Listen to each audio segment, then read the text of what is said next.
This is an It Came from GenX video.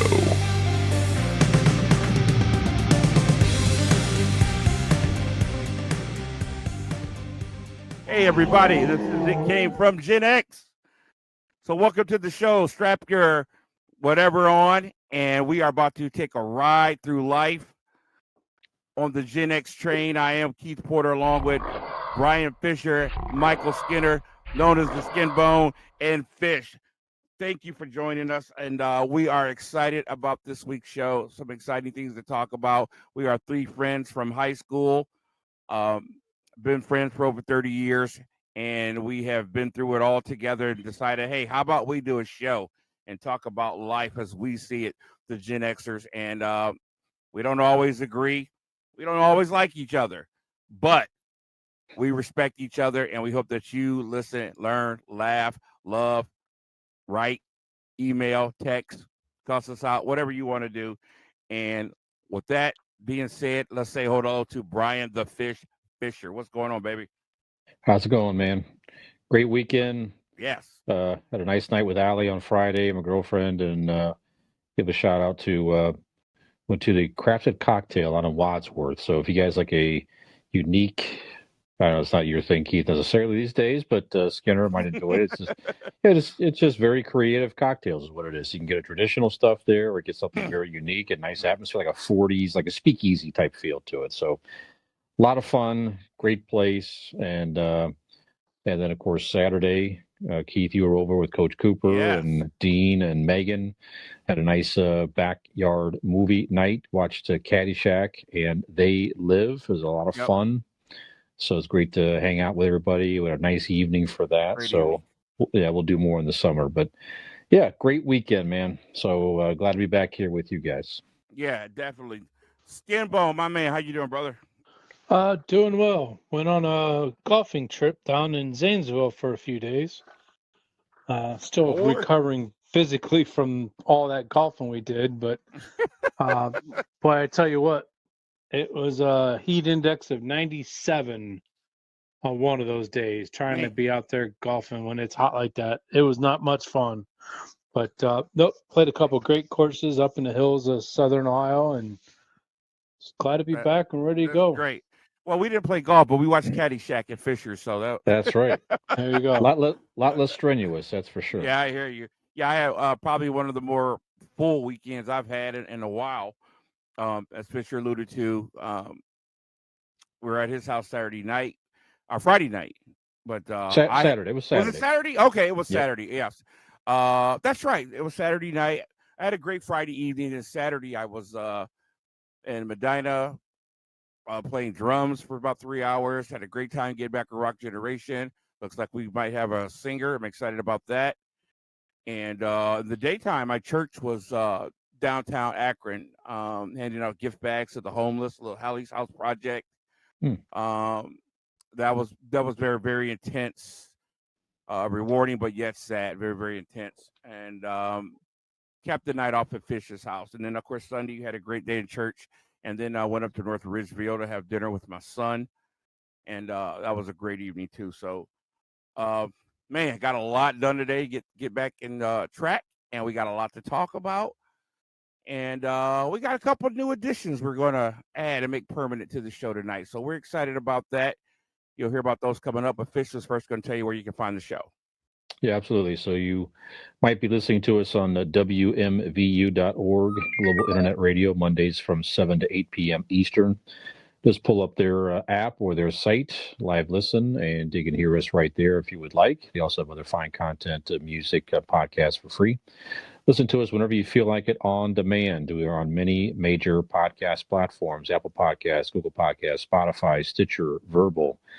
And as I mentioned last week, we're streaming now on iHeartRadio. So they have an app. You can listen to a lot of live radio stations there, and also now our podcast. And since we last shot, we are now on Amazon Music. So Amazon Music has a lot of different, obviously free and paid platforms for music and podcasts and all that. But we are free. Just look us up on Amazon Music. Anywhere you listen, give us a follow or a subscribe, depending on the podcast app that you are using. And as we publish new episodes weekly, we'll pop in your feed free of charge and listen to us whenever you have the time to do so. All show information can be found in two main areas. Linktree, just pull up our Linktree. It came from GenX. It's simply a page with links to our social media. Videos are on our YouTube channel. It came from GenX. You can find a link to our YouTube channel on a Linktree account, and also TikTok and Twitter and other stuff out there too. And our website, it came from GenX, all one word, .wordpress.com. All show information is there too. Places you can listen to us, links to videos, current episodes, bios, and our Patreon account. You can find a link there if you wish to sponsor the show. If not, you can just pull up patreon.com/it came from GenX and get Skinner a new Guardians hat or something like that if you so choose to do that. So best thing you do though is just give us a like, share, subscribe, follow, rate, review, tell a friend. That's how we grow. And we greatly appreciate your support out there. Thank you very much.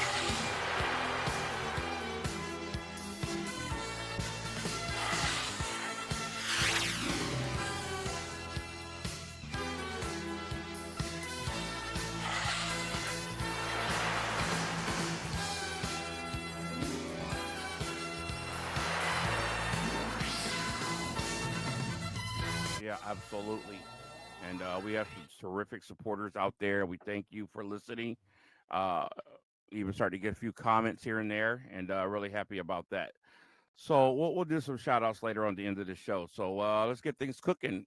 Skinner, how about some world news, baby?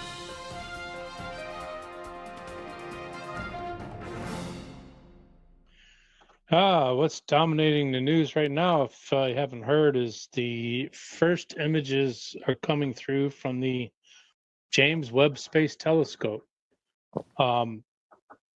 It's a telescope that's more high powered and 3D resolution than the Hubble telescope. They sent back, I guess these images came back in early July, but they just released them to the public within the last week. There's a cartwheel galaxy that if you look up James Webb Telescope images, it's the first thing you see. It looks like a Ferris wheel. Has spokes, the whole 9 yards, and then there's two other galaxies next to it. This thing is said to be 500 million light years away, which is pretty incredible. Yeah. So this thing is showing that there's other galaxies out there besides us, which poses the question: do you believe there's life form out there besides us here on Earth? And is this something you've always thought of, or is this something that's just very recent with all of NASA's findings over the last 15, 20 years? Has that changed your opinion, or do you have an opinion? And again, has it changed? I'll hold mine for when you guys are done. Wow. I'm not even sure if there's life on this show, so I'm not outer space. I don't know is another question. You know what? That's a excellent question. Surprised we haven't had that before on the show, Skinner, because it is.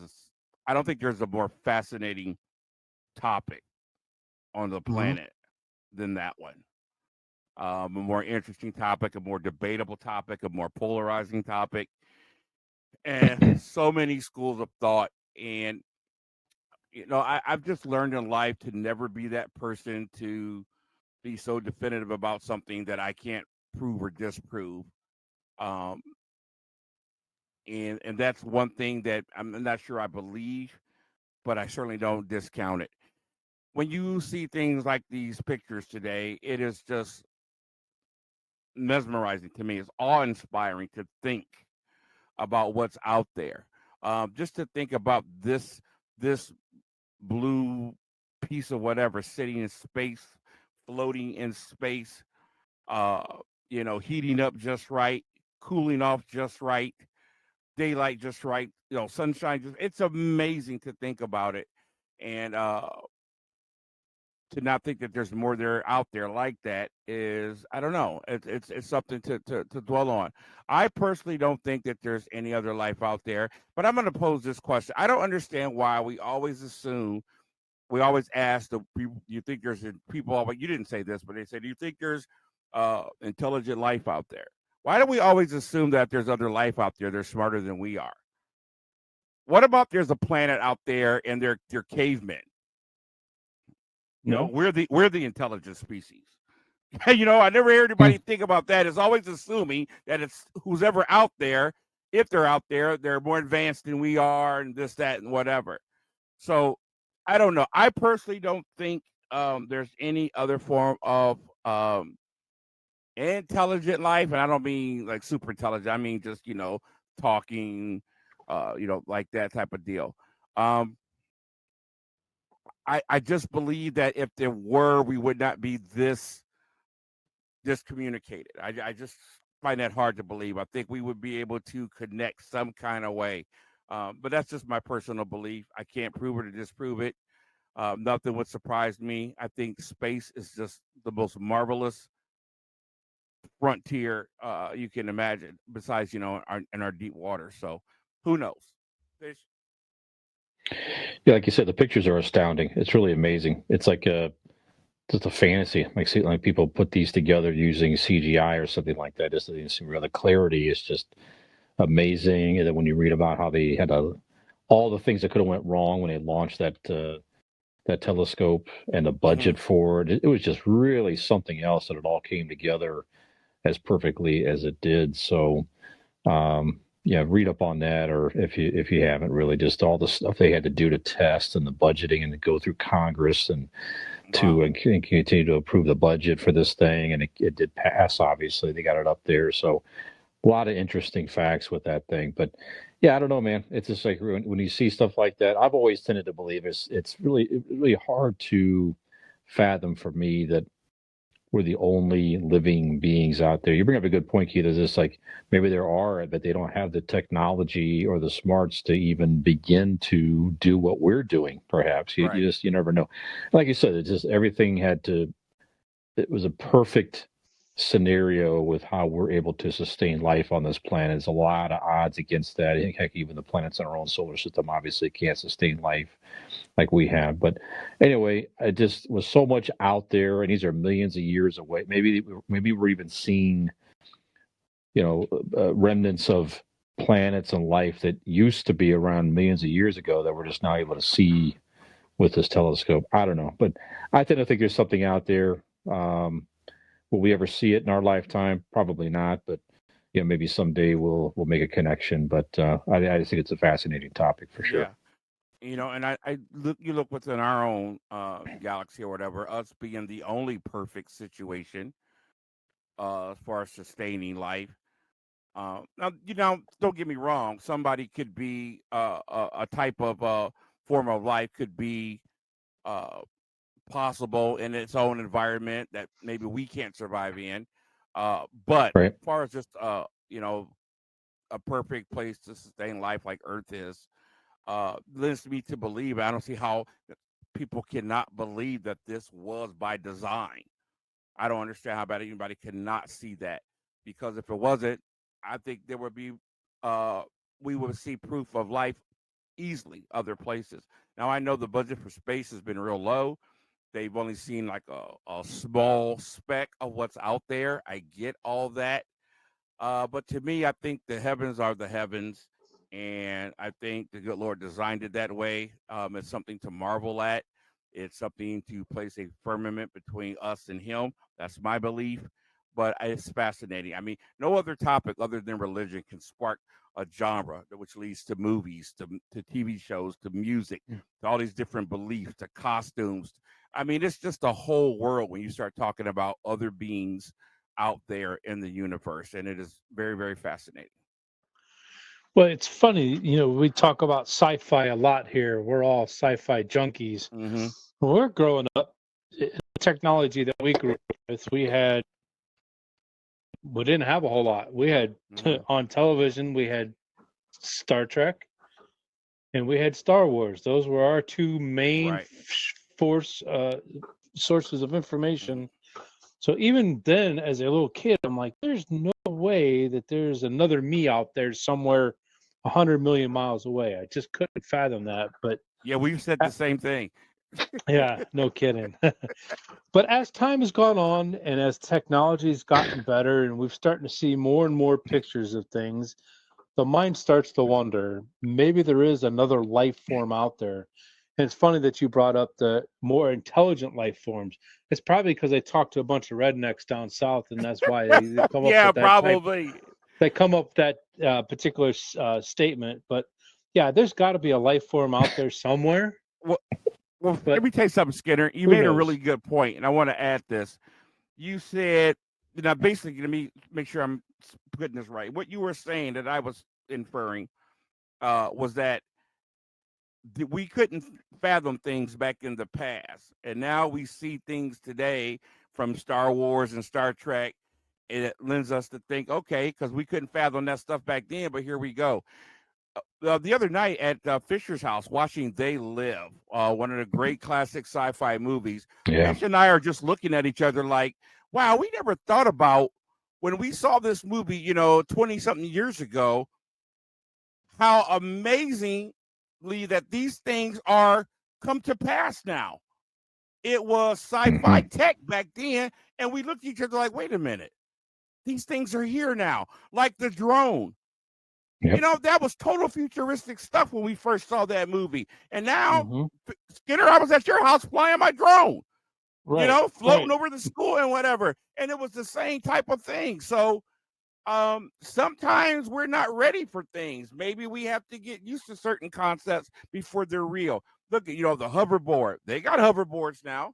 They got flying cars now. They're not mass production, but they got them. These are things that we thought was just total pie in the sky science fiction. We can go all day about Star Trek and all those things that have come to pass now.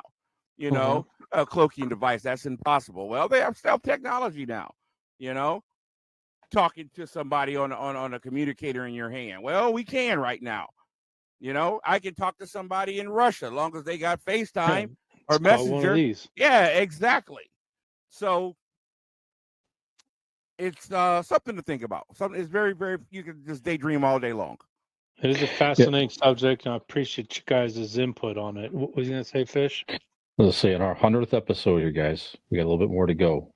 One of us may or may not reveal that he is an alien. Not sure. So just keep tuning in. People.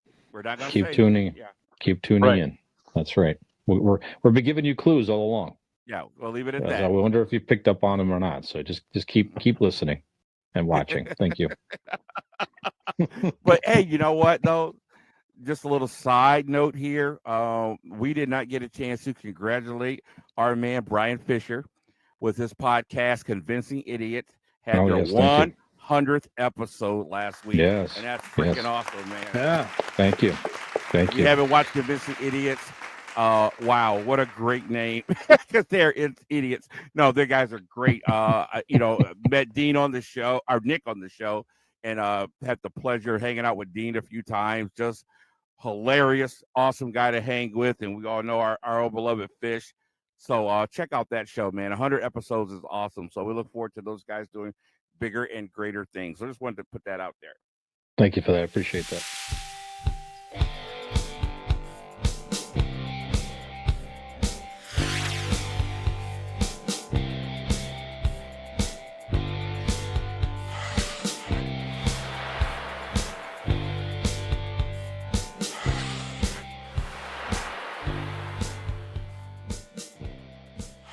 Okay. Hey, thanks a lot, Skinner. That was a fascinating topic. We could go so many different ways with that.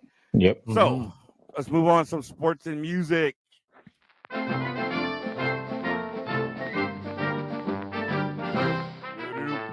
There is no music today because I want to talk about a sports subject. We danced around this subject a few times over the last couple of months and never actually got a chance to bring it up. So we're going to talk about it tonight. And it is the Brittany Griner subject.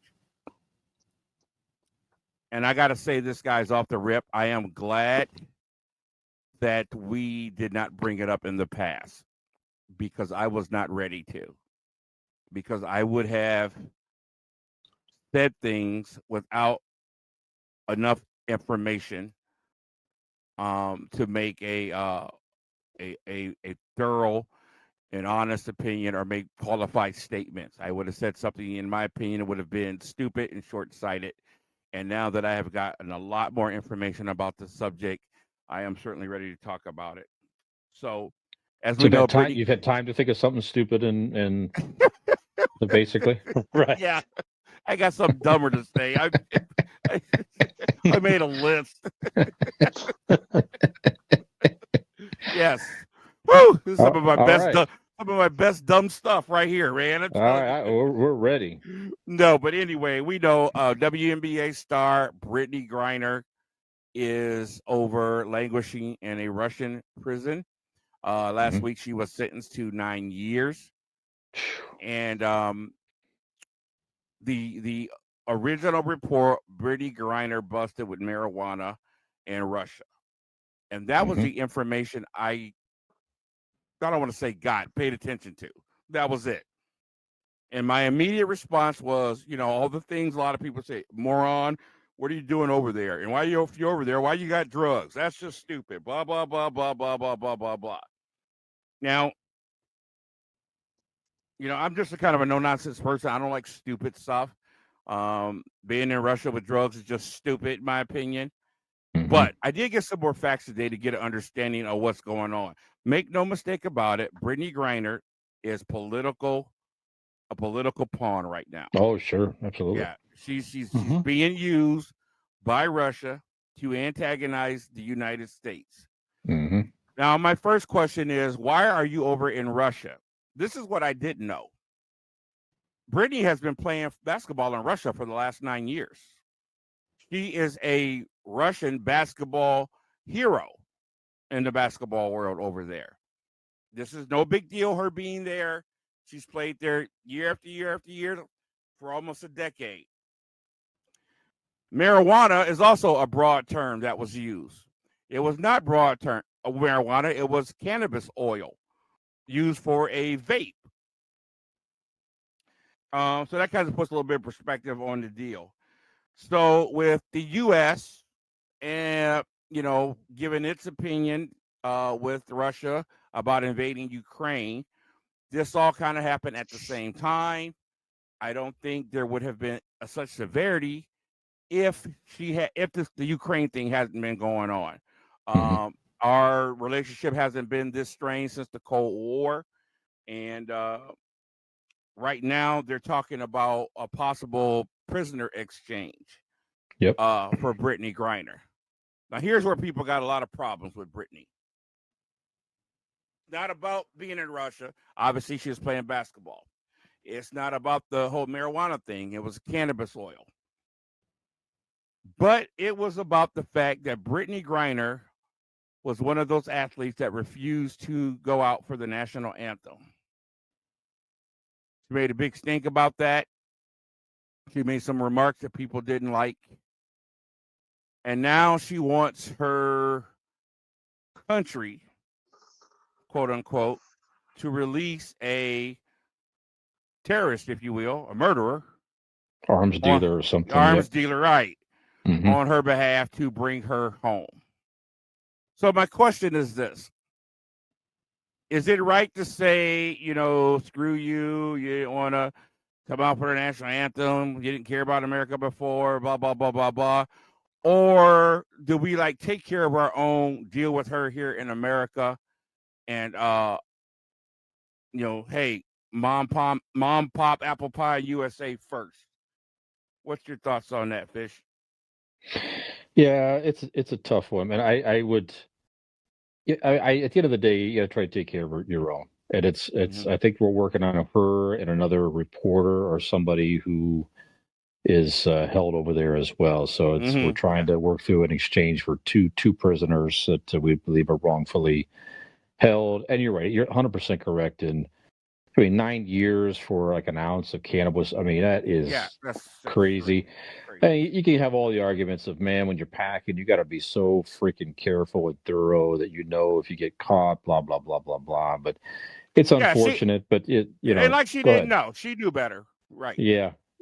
So, but at the end of the day, you could argue that if you don't want to go out for the national anthem, that is a right that you have in this country. And that should not be a reason to let someone languish in a foreign country jail for 9 years as some type of form of punishment and some type of a representative for people who choose not to go out and recognize the national anthem. I don't particularly care for that myself personally, but that's just, you can't let someone rot in jail in Russia for that. So it's all unfortunate. It's all too bad. I mean, and when you throw in the other reporter, though, the journalist, I mean, that makes things more reasonable for me too. That to do some type of exchange. But at the end of the day, you also hope this guy that we exchange doesn't wind up killing people. With arms dealing and what happens from all that stuff here. But like I said, at the end of the day, take care of your own, and that's it. Excellent. All right, thank you. Skinbone, what you think, brother? I tend to agree with Fish. We need to take care of our own first. Some would say, well, does she deserve to be treated as an American based on what she did before she left the United States to go play basketball in Russia? That's an argument for another time, whether you agree or disagree. My problem is them using her as a political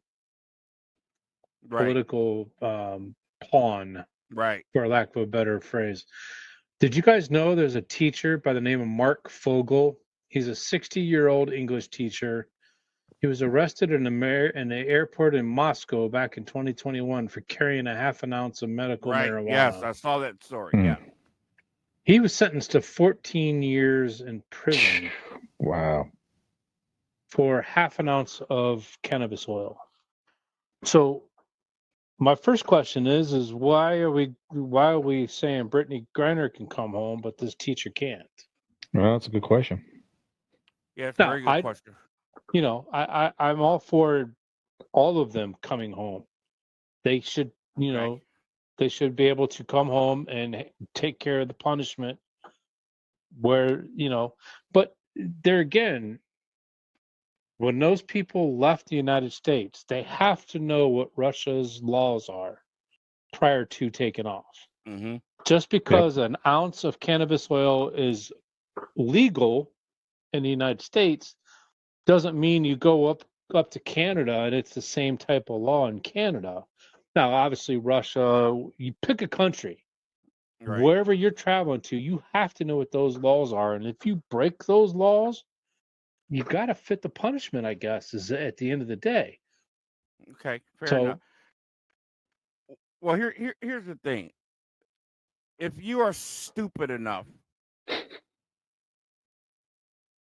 do anything that could cost you your freedom outside of your home country, I don't know what to tell you.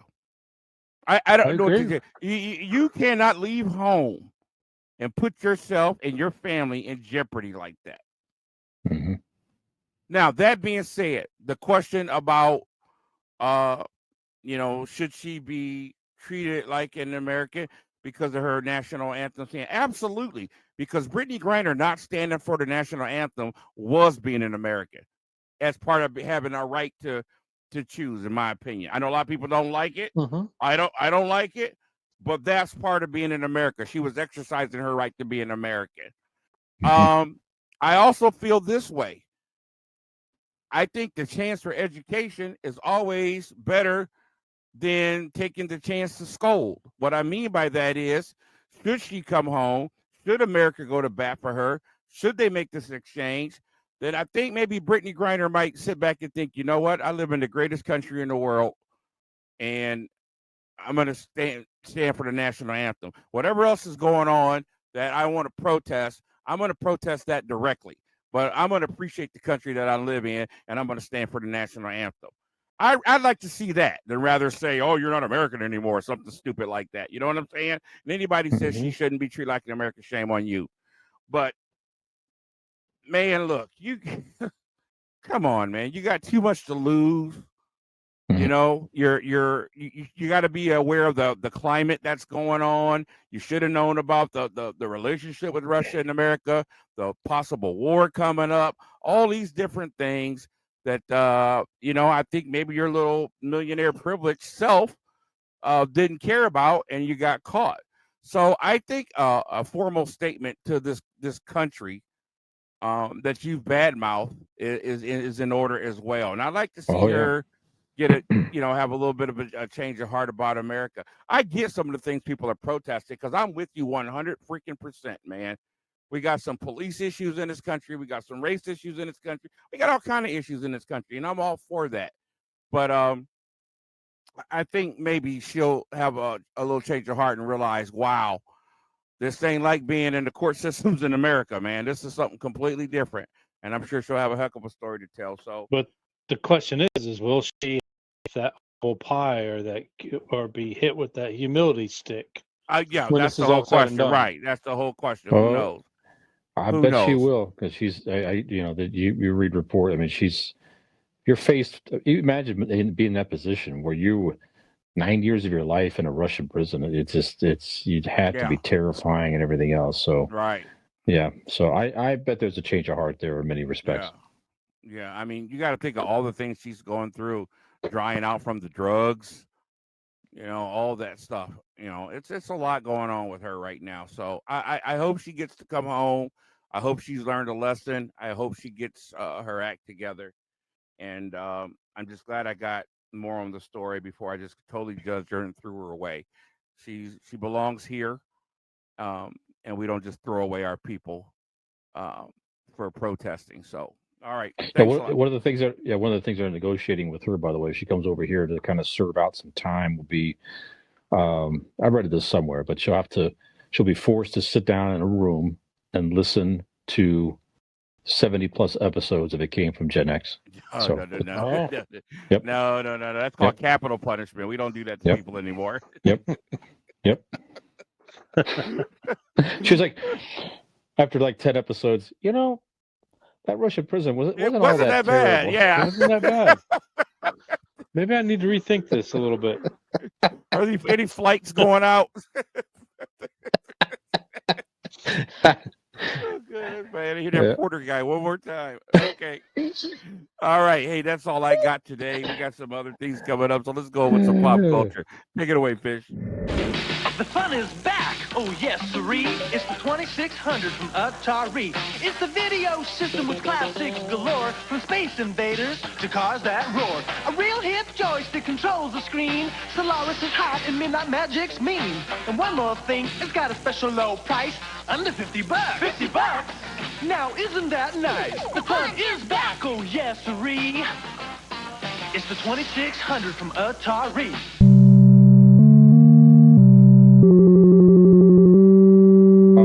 So we're messing around like Keith alluded to earlier with different segments of the show, just playing around, having fun, experimenting, all that good stuff. So not experimenting like we did in high school necessarily. That's different. That's different type of experimenting, or experimenting in the 90s.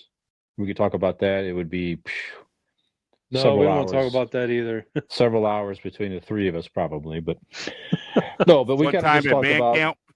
Exactly. No, but just we just kind of mentioned casually, here's some stuff that we watch, that type of deal. But we're just going to experiment here, and we're going to do the GenX Recommends. So the three of us are going to just, if we're not going to force it, but if we saw or heard something interesting over the past week, it could be music. It could be a show. It could be a movie. It doesn't have to be a new movie. Just something that we watch that could be a commercial. It could be a book, comic book, you name it. If there's something that we enjoyed, we want to recommend to, you don't have to be Gen X to enjoy. We're going to recommend certainly, but that's all. So just a Gen X Recommends. So Keith, we'll start with you. We know you watched a movie that you very much enjoyed. So you want to share that, sir. I tried to watch it a couple months ago and kind of fell asleep as I gave it another shot. And boy, I was glad I saw it through. Stars Charlize Theron, and of course, what's his name? Chenoweth Okafor. I always mispronounce his name, but it's called Charlize Theron. You had me at Charlize Theron. Yeah, right. I know, right? That's enough. Yep. That's all you need to say. Yeah, it's called The Old Guard. On Netflix, And Charlize Theron is hundreds of years old. She finds out that she can't be killed, and she finds three other gentlemen over her hundreds of years span who also have this same ability. They form an allegiance, and also they discovered that there does come a time when they can die. They don't know when that time is and what brings it on, but they know that it happens to some of them. But the four of them are together for hundreds of years. They only work for the same person once, trying to, fight for freedom or rescue people, whatever. They are incredible fighters, incredible with all types of weapons.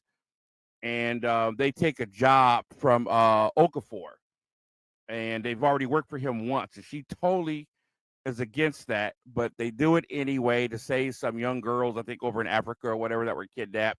They break into this compound, kill all the guards.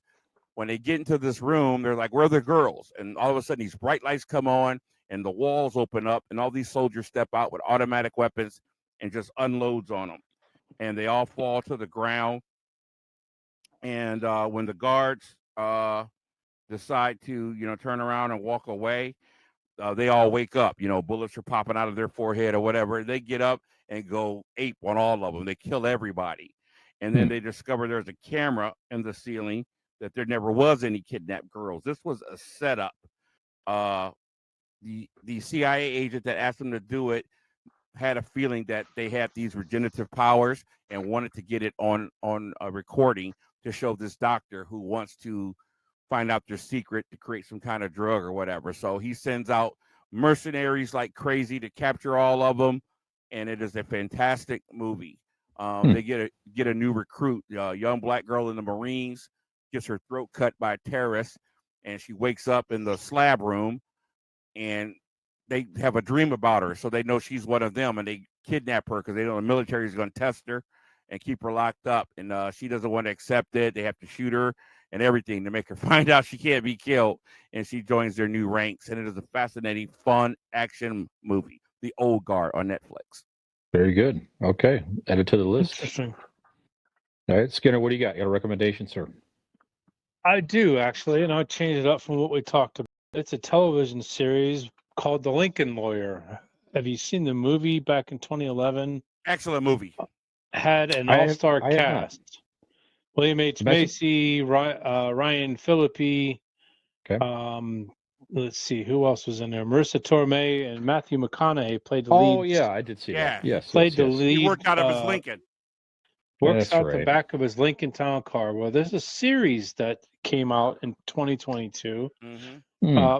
Mickey Holler's played by a Manuel Garcia Rolfo, which I had never heard of before. And Nev Campbell plays Maggie, his ex-wife. She's also a prosecuting attorney. So the show is based on the book series by Michael Connelly. If you've not seen it yet, I highly recommend it. And if you've seen the movie, you definitely want to watch the television series. Cool. It's 10 episodes on Netflix. Netflix also. Yes, me and Marcy watched it in a matter of about a week, I think. I love the movie. Yeah, so if you guys have not seen it and you're interested, absolutely, it's worth the time. And I do say on air that there is a season 2 coming. So it's based off a series of books. So they're going to probably get a 2 or 3 seasons out of the series, which I'm hoping for. Cool. Awesome. Okay. What do you guys fish? Last night, I thoroughly enjoyed. I sat on the front porch and watched Prey, Prey, on Hulu. This just dropped this past weekend. So, I thought it was a religious program you watched. I was so excited. Okay. No, I am afraid not, sir. So, this is a movie about the Predator. So this takes place 300 years ago, where basically a predator alien comes to Earth and winds up landing outside of a Comanche nation and winds up fighting the Native American tribe. So very interesting. It's a whole different take on a Predator movie because obviously you're fighting skilled warriors using different types of weapons. But there are some old guns. Anyway, I won't even get into it. I won't spoil anything here, but just a super interesting concept to have a predator 300 years ago on Earth fighting Right. humans and also animals in nature, bears and coyote, wolves and that type of deal. And it's just, I really love this concept because we may have talked about this a little bit prior, but you could do this. You could make more of these type of movies and take a Yeah. predator alien and drop Unlimited. What you him can do with into them. exactly drop him into any timeline you could think of. It's just an interesting dynamic because he has the same type of technology as you remember the Predator movies, I should say, same type of skill, but it's just he's in a different time and setting. So super good. And the main actress Amber Midthunder plays Naru. Now she's a very skilled female warrior in her tribe, trying to earn her whatever recognition for being a warrior. So basically you have to hunt something that's hunting you. That's the thing. So once you kill something that's hunting you, you earn this recognition within the tribe. And what better thing than a predator certainly is hunting you. So Okay. just the whole thing around it. It's a fabulous movie. It's shot super well. The acting is terrific. And it's one of the best Predator movies that I can recall seeing since Can I the tell you first one something? with Arnold. Yeah, go ahead, please. Speaking of religions, let me tell you something. A guy at my church told me about it. I thought was interesting. He said there was two versions, and he watched the Comanche version too with the subtitles, and he got more out of that than the English version. He said make sure you watch both versions of it. I thought that was kind of interesting. Yeah, it is interesting. I didn't know they had two of that because what they kind of do here is you sort of just realize the fact that when they're speaking English, they're not actually speaking English, but it just kind of removes. That's why he said there was this realism when they Yeah. spoke in Comanche. There was this realism to it that wasn't in the other version. I thought that was a very interesting thing to bring up. So yeah, okay, cool. Yeah, so it's highly recommended. Prey on Hulu. Everything I've read about it, I've seen on social media and all that, people seem to really enjoy it. So, yeah, give yourself a couple hours and sit back and enjoy Prey, and hope they do more with that, with the Predator aliens. So there you go. So that is our GenX recommendations, folks, and we'll have all that in our summary on the podcast and all that good stuff as well, and go back and refer to. So, all right, guys. So we had some fun topics there, and unfortunately, as almost every week, there are some folks that were significant in pop culture and us growing up that have passed on. It's just the age where we are. First, want to recognize we had Roger E. Moslry, and again, you may not recognize the name immediately, but the character for sure. He played helicopter pilot Theodore T.C. Calvin on Magnum P.I. So that series ran. Mr. Mosley was 83 years of age, and that series ran for several years on CBS. He also made a cameo on the new Magnum a couple years ago when they kind of rebooted it. But he starred in 158 episodes of Magnum. So he was definitely a very quintessential character on that show. Very cool. So he had plenty of other appearances as well. I mean, it's too numerous to cite as far as all the 70s and 80s television shows and different things that he appeared in. So many, he made cameos in or appearances in throughout his career. So, were you a Magnum fan, Keith, growing up, and did you enjoy Mr. Mosley's character TC? I'm trying to say, yeah. No, I was not a fan of the show. Mm-hmm. I've seen an episode here or there, or maybe just a little bit. I don't know if I've ever watched an entire episode. It just, I don't know. You would think it would appeal to me with the car and everything, but it never did. It never caught on to Magnum PI. I saw that character. I like the main character. I like that character. I certainly remember him, but I was never a fan of Magnum PI. For some reason, I just didn't connect with the show. But that's fair enough. Skinner, were you a Magnum fan? Were you a TC fan? My parents never watched that show, so I know I didn't pick up on it either. I know the characters. Obviously, Tom Selleck was the main character in that, and what John Hellerman and Roger Moslry all were key people in that show. I may go back and want to revisit that the original Magnum PI. I know there's a new reboot out there. Right. I don't know anything about that one either, but I'm glad I haven't watched it because I'd like to go back and watch the first one. I think I was always upset when I found out he didn't actually own the car. I think that ticked me off. Yeah, it was a rich guy's car he was driving around. Yeah, yeah.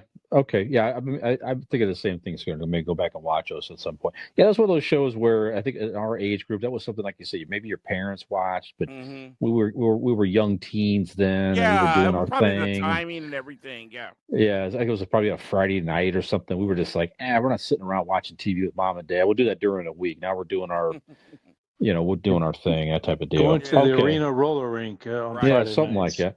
Yeah, something like that. Video games, all that crap. Okay, and today, guys, we're shooting this on Monday, August the 8th. Big news.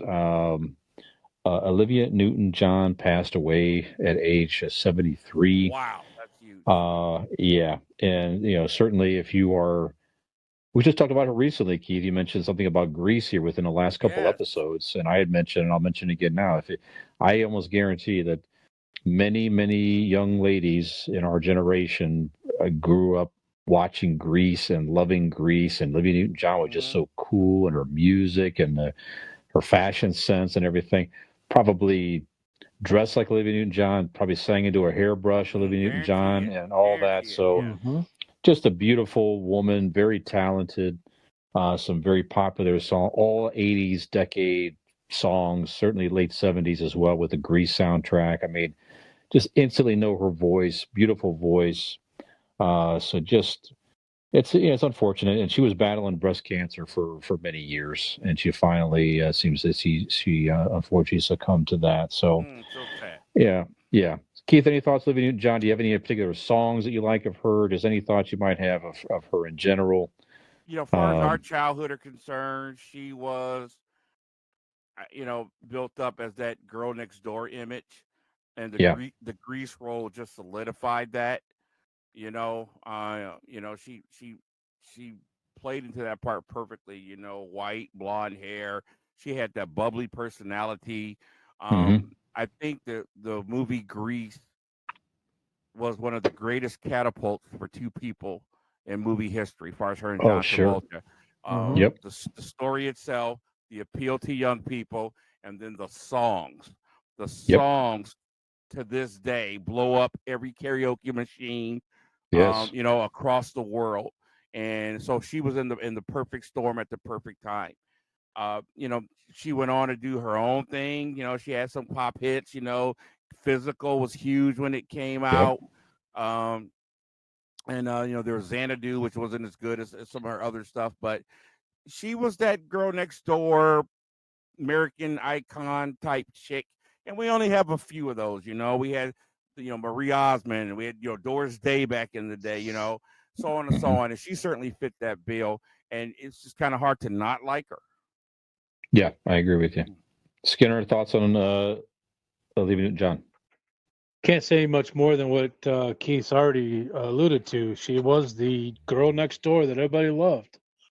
I remember listening to her music on the radio, and when you listen to the music on the radio and you've seen the movie, you picture her, in the movie singing these songs on the radio. So I know Marcy texted me shortly after, Brian, after you had made mention to the showcast that she had passed on, and she was pretty devastated. So, a Gen X lady, Marcy's, Miss Marcy, she was absolutely devastated that one of her childhood idols has passed on, and it really makes her sit back and realize, we see it all the time. We talk about it every week, childhood memories, people passing on, but she doesn't listen to every show that we do. But this one really hit her hard and kind of brings her back to what am I trying to say? It grounds her to the fact that we are Gen X, we are getting up there, and people that we grown to love and admire over all these years are starting to leave us, and it's very hard for her to fathom. So it's like one of those, people's going to pass on, like you say, but you have that every so often, like you say, you have that one person that was, like you say, more ingrained in your childhood. When that person passes on, it's just different, has a different feel to it. Like I say, reminds you of your own mortality, certainly. But I'm sure, like Marcy's feeling, a lot of folks with this news today, like you say, it's a small part of your childhood is kind of gone. It's already kind of gone, I guess, because the person's older, not really doing. But you know what I'm saying. When the person's still among us on the earth, it's just a different feel, and like, you know what I'm saying. that So was Kobe Bryant for me. Michael Jackson and Kobe Bryant. That's what it was for me. Yeah. Well, so that's well put. Yeah. All right. Well, rest in peace, Mr. Mosley and Ms. Newton-John, for sure. But speaking of Mr. Mosley,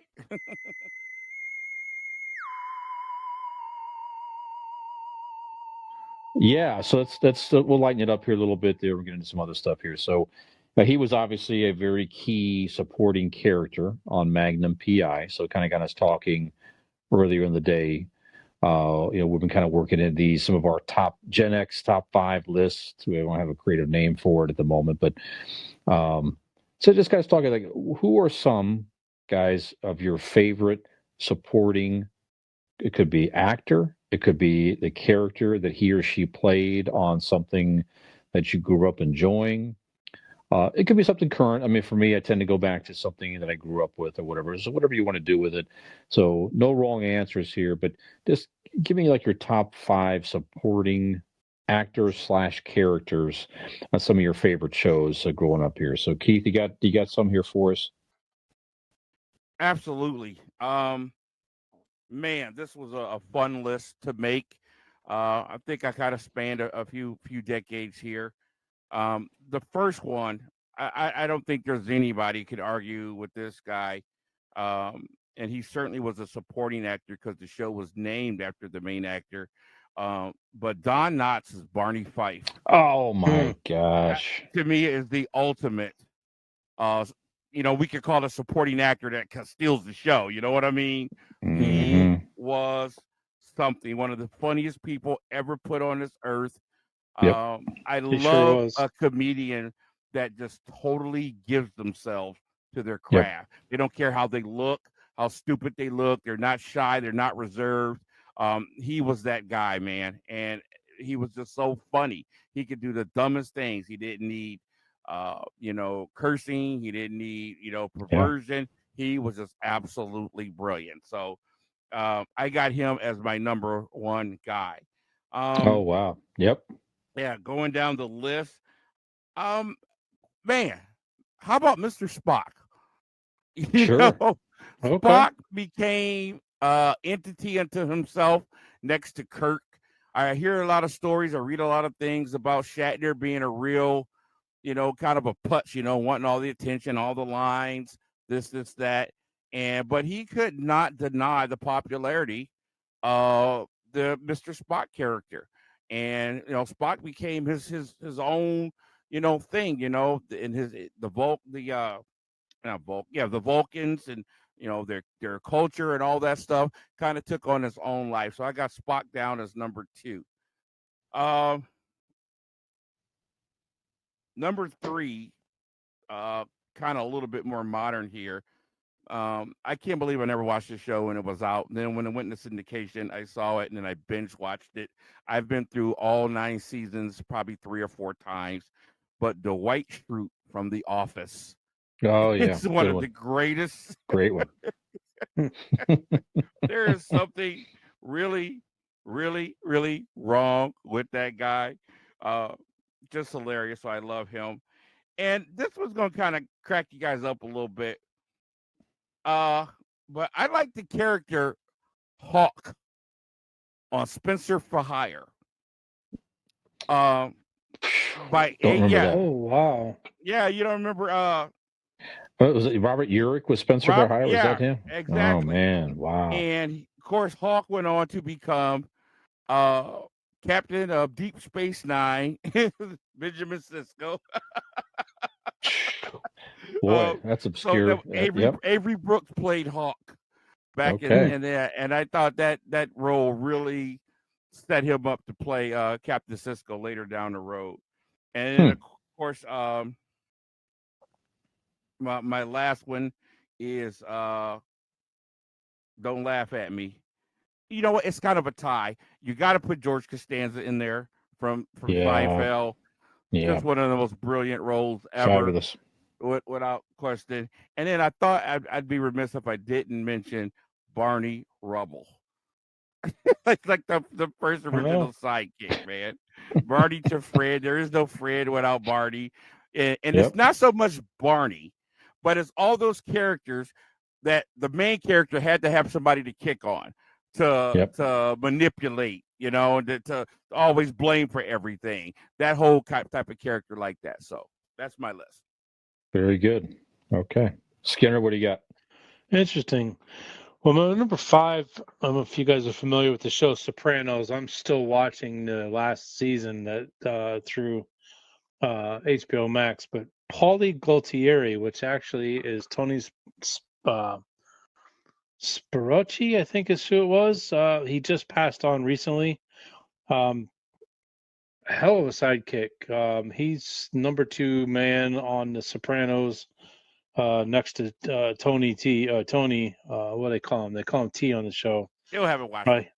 He's got my 5. Me It's either. a great mobster, Italian, organized crime type show. I've been interested in it from day one. Like I said, I got about one more season left to watch.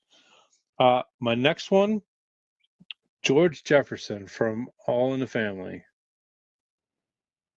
All in the Family. Okay. All in the Family with Archie Bunker. Now that's interesting to put him there because then he'll be supporting role. That's great. Yes, and I almost had Edith on my list. I saw the look on your face at first. He's like, "Oh, wait a minute," but yeah, George Jefferson was his neighbor, and the comedic value between him and Archie Bunker was absolutely astounding.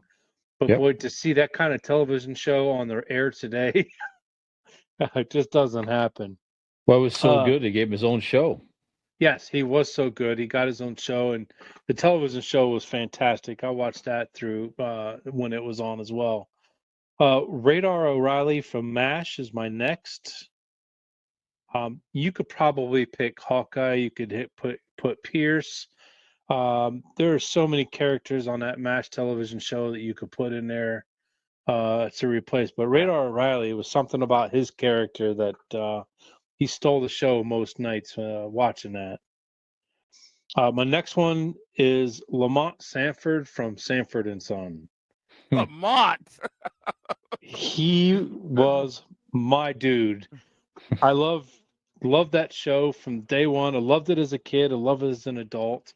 But Lamont, he was just that cool, kind of reserved, dad, what the hell are you talking about kind of guy. He's always putting his dad in place, and that's kind of, I kind of see a little bit of me in him, truthfully.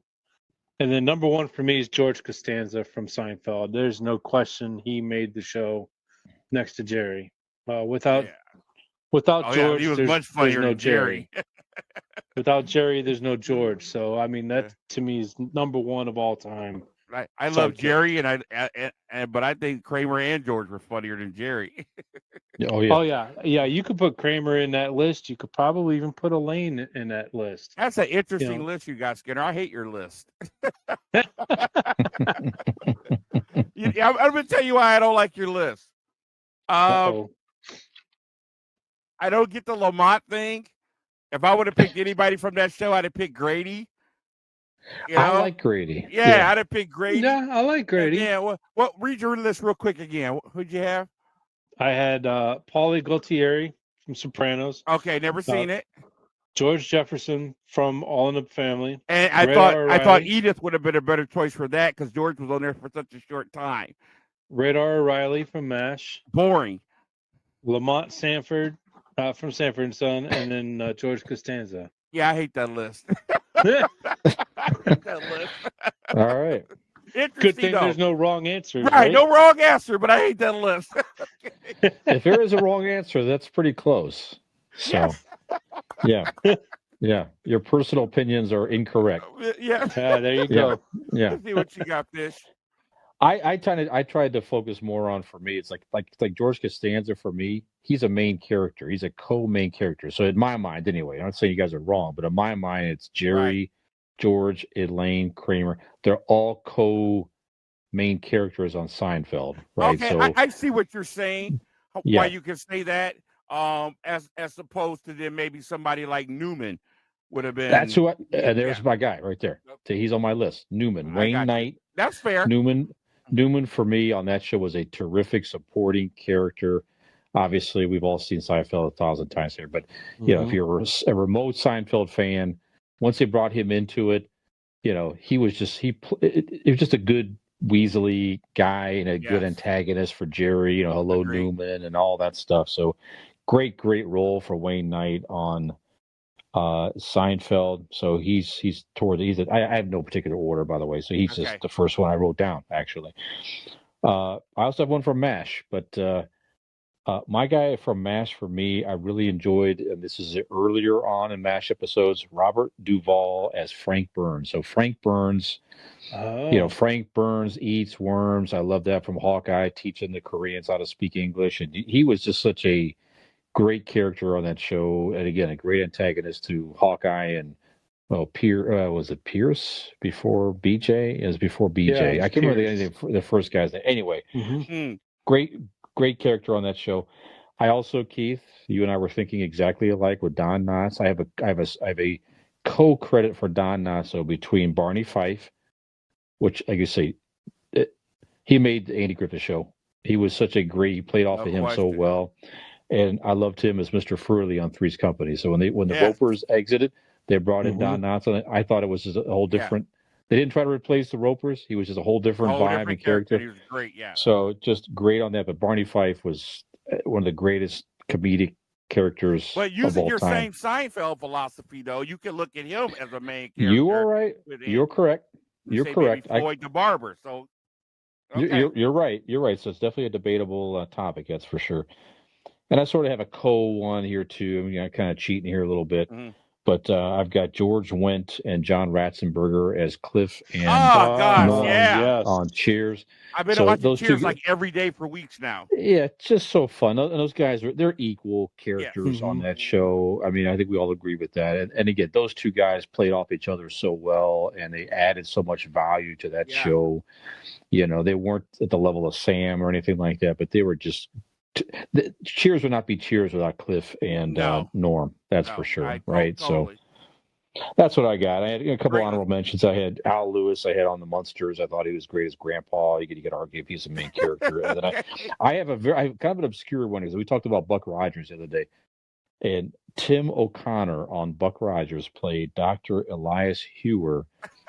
I'll tell you what, if you go back, top to bottom, acting wise, he acted the hell out of that every episode that he was in Buck Rogers. He's like, we're going to put you in this goofy sci-fi show, and he's like, okay, great. What's my line? Where's the script? And he acted the heck out of that as an honorable mention for me. But anyway, so there you go. Good list. I think the cool thing I love about the list, though, is even though we've been friends all these years, we learned a lot about each other on these lists. That is true. They're all the same, so I think that's pretty cool about it. All right, so we're getting a little short on time. I wanted to get your take, though, guys, something newer in the world of pop culture here. So John Leguizamo, he is making some social media news right now because he's a little upset that apparently they're making a Fidel Castro movie. It's like of all the people that you think of to play Fidel Castro, you probably would not think James Franco would be your top 1,000. It's as far as look and everything else about I just knew who would play Fidel Castro. You would think so, right? That would be he's probably a strong second for sure. But anyways, so he's calling out that there's plenty of Latin American actors out there, and why can't you at least cast him with a Latin American actor and all that? So I don't know. Other side of it is, it's like, should that be a big deal? Just you're hiring a good talent and all that stuff. So what do you guys think of this? Should you, with such a very prominent figure, Cuban figure, certainly, arguably one of the most or the most prominent Cuban figure maybe that ever lived in our lifetime is Fidel Castro, whether, maybe more infamously, should they have cast someone of Latin American descent, or is he just, sour grapes that maybe he didn't get the role or somebody else? I don't know. What do you think about that, Keith?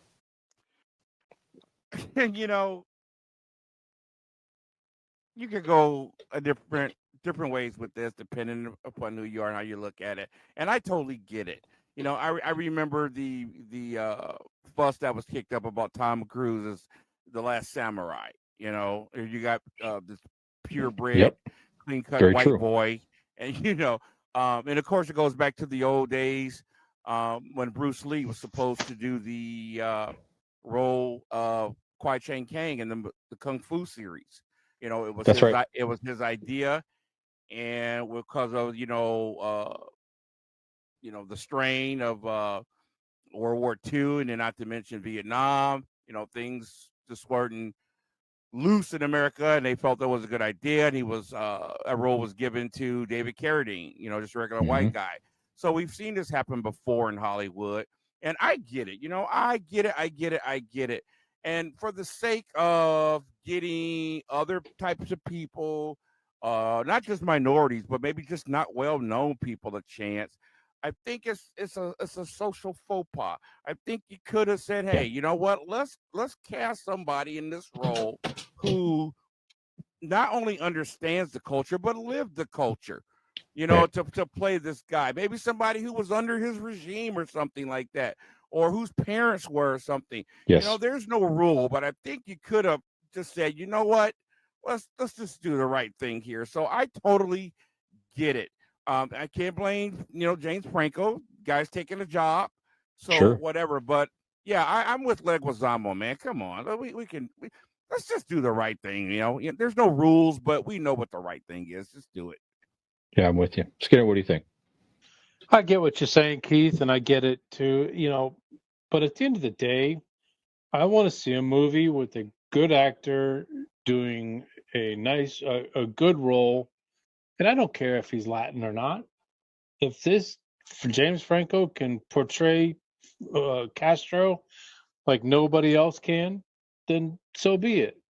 But when you look at it up front, and that was the first thing I said when I saw the story, it's like, I get they probably should have casted a Latino individual for this role, but Leguizamo, what's his leg in this? Or I mean, what's his fight in this? All this. Okay, you make a good point, Skinner. But let me put it to you this way: I watched the video. They were interviewing Denzel Johnson about a movie. Denzel Washington about a movie he's going to be in. It's all black cast and the director's black. And somebody asked him, what was the significance of did it have to have, a black director, whatever. And he said, look, I'm paraphrasing, you can hire good actors or good directors to pull off a good job. But it's one thing to be a person who knows what hair smells like when a hot comb goes through it on a Sunday morning and how you react. You can act it all you want, but when you've lived it, there's a certain realness there that you cannot portray.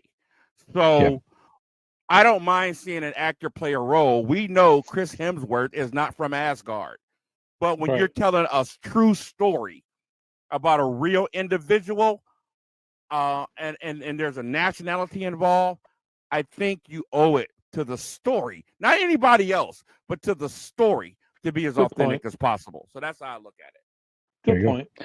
Yep. Correct answer here is Keith, ladies and gentlemen. So, okay, I got one. And we're getting short on time here. So this week in pop culture history, August the 9th, so tomorrow, all the way back in 2009. So we commented off camera. It's hard to believe this show has been on the air that long here, but in my opinion, I don't watch it as much lately just because of time.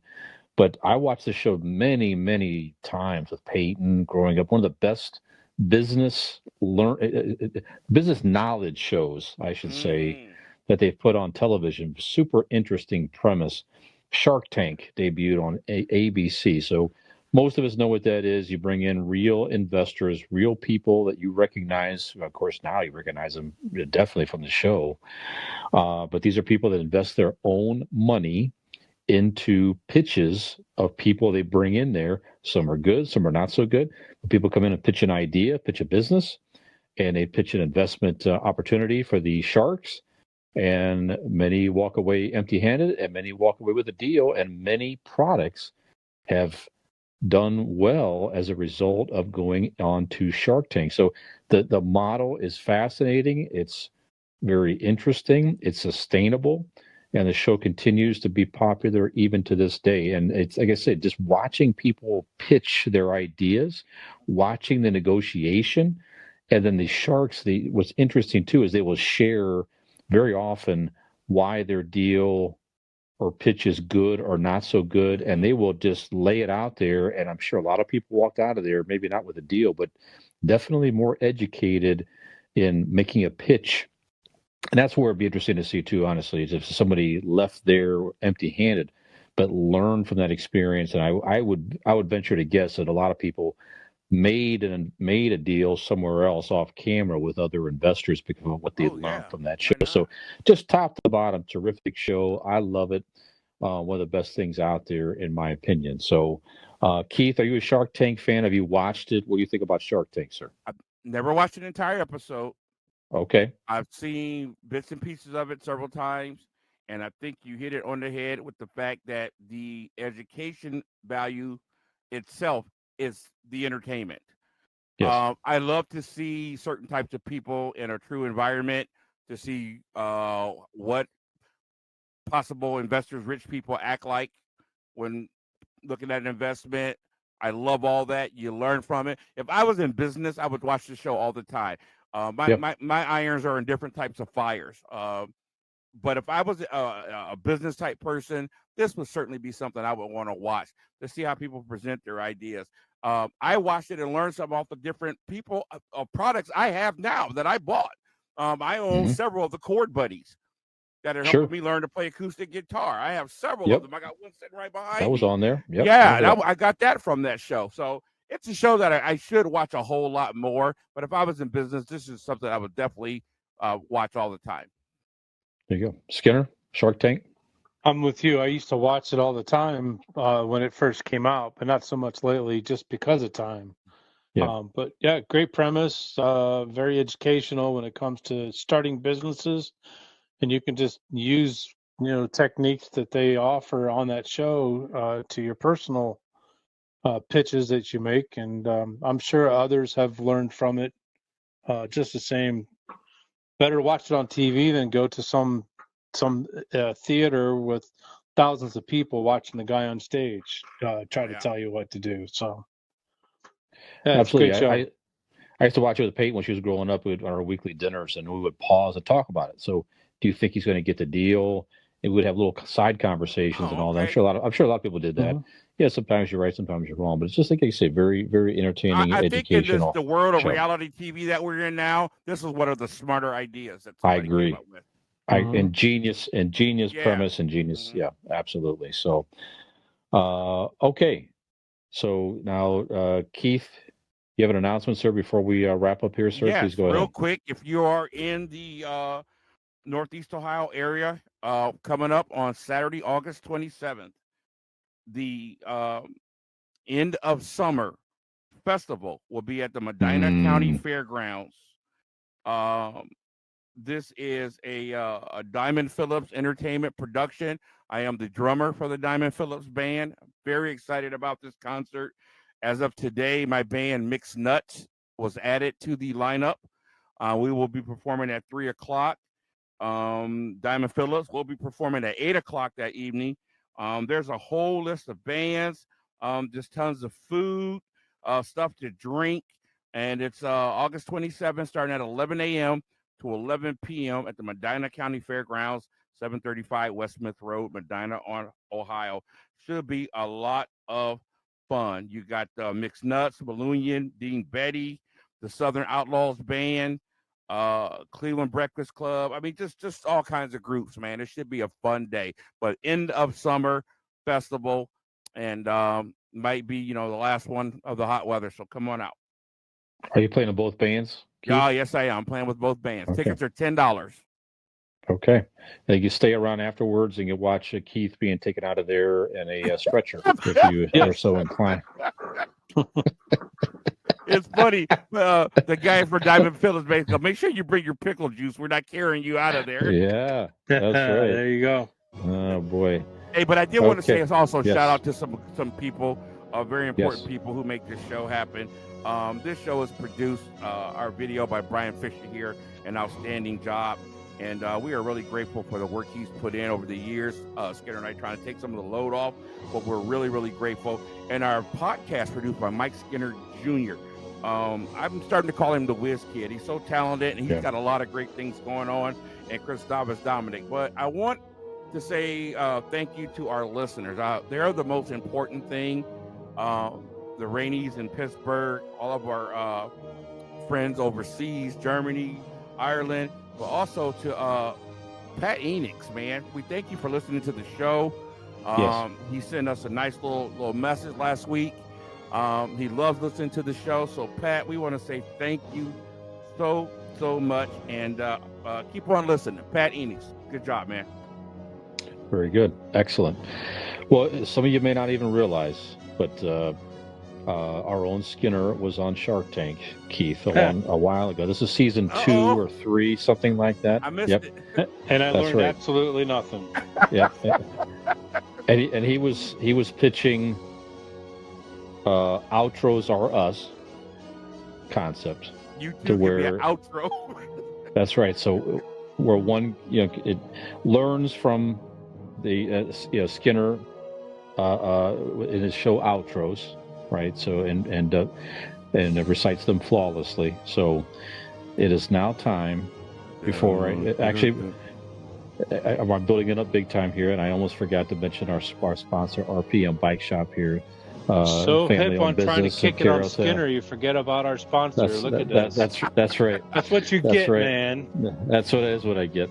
So, family-owned business in Carrollton, Ohio, affordable electric bikes, quality products, and an affordable price. So go check them out on Facebook and their website, RPM Bike Shop here. So now we're going to wheel it back over to Skinner.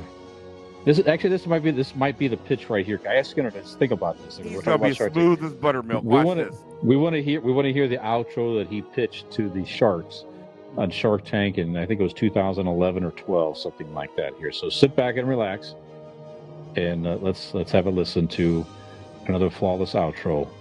Well, I'm just going to cut your ass off and just go ahead and finish up. We are the guys from GenX. Informational show for sure this week. Hope you're able to take in what we got.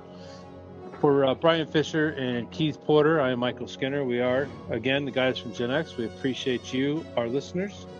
Have a great week, and we'll talk to you next week. That was smooth, baby. That's how you show them, Skinner. Stay strong, GenX. Take care, everybody. No deal. Keith Porter here, aka Porter House from It Came From GenX. We hope you've been enjoying the show, but please make sure you hit the like button, make sure you hit that subscribe button, and we'll see you next time.